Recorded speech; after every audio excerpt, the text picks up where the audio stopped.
Many of you have been asked to read the short story The Most Dangerous Game by Richard Connell. It is a common short story that high schools provide and ask folks to read, and the beginning of it can be pretty slow.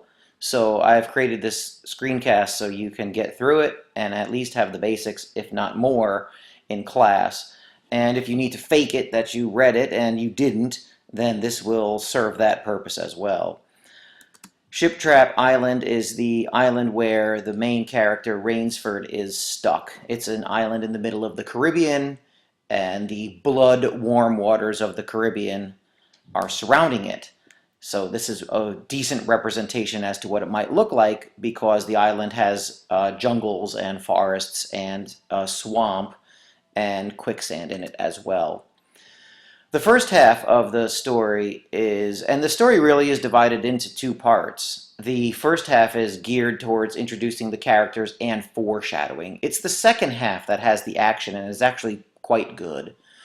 The first half in the plot, Rainsford falls off the boat he's on. He's on his way to hunt in the Amazon with his crew. The irony is he's just had a conversation about how he has no sympathy whatsoever for the hunted.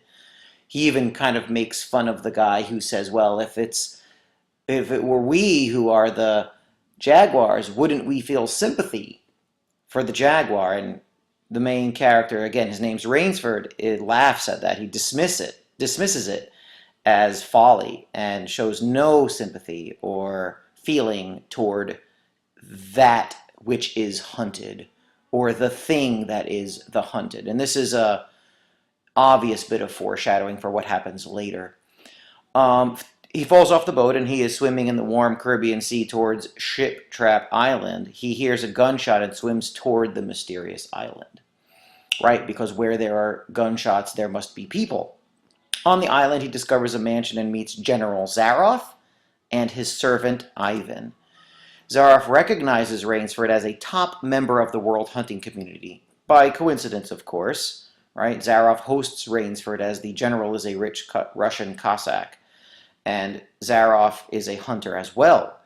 Zaroff is also very aristocratic, impeccable manners. Over dinner, he explains that he catches sailors from wrecked ships with a trap, a fake lighthouse really, and hunts them down. He loves this game because he's become bored with hunting animals. And here's the key. General Zaroff has never lost a hunt. And now that he hunts people, he still has never lost a hunt. So this horrifies Rainsford, and he refuses to play the game. Zaroff invites him to play, like, wow, we're going to have a good time, you and I, hunting, and it's going to be a blast. And Rainsford is horrified by this because it's morally bereft, and it's murder. And he instantly asks to leave. He does not want to play the game with General Zaroff. Zaroff refuses to let him leave and decides that then they will play the game. It will be to the death to see if Rainsford can match wits, can battle Zaroff. And Rainsford is forced to do this because of the servant Ivan, who says, Ivan doesn't say anything because he can't talk, but he will basically torture Rainsford, or Rainsford has to play the game to the death with Zaroff. And Zaroff is excited by this. He's kind of a psychopath and is looking forward to this. And that ends the first half of the story. So Rainsford is let out of the mansion with a 3-hour head start, knowing that he'll have to use all of his skills to outwit Zaroff. 3 times, Rainsford comes up with amazing ways to evade or kill General Zaroff. And he even kills Ivan along the way, and Zaroff's best hunting dog, with one of those ways. However, Zaroff is such an amazing hunter that he keeps Rainsford alive in order to quote-unquote play another day. Zaroff is a pure badass. He is the best hunter on the face of the earth, and Rainsford is now afraid and nervous, and he is the hunted. Notice the irony and the foreshadowing from the early part of the story coming true. Well, at the end, Rainsford hears Zaroff coming with the dogs, and he has no choice but to jump off a cliff into dangerous rock-filled water with the sea spraying all over the place. And so Zaroff gets to the point where Rainsford has jumped off, and thinking that Rainsford is dead, Zaroff returns to his bedroom Yet hiding there is Rainsford, who survived the jump. And Rainsford demands that they fight there to the death. And the ending is clear in the final sentence. The general made one of his deepest bows. I see, he said, splendid. One of us is to furnish a repast, a meal, for the hounds. The other will sleep in this very excellent bed. On guard, Rainsford. He had never slept in a better bed, Rainsford decided.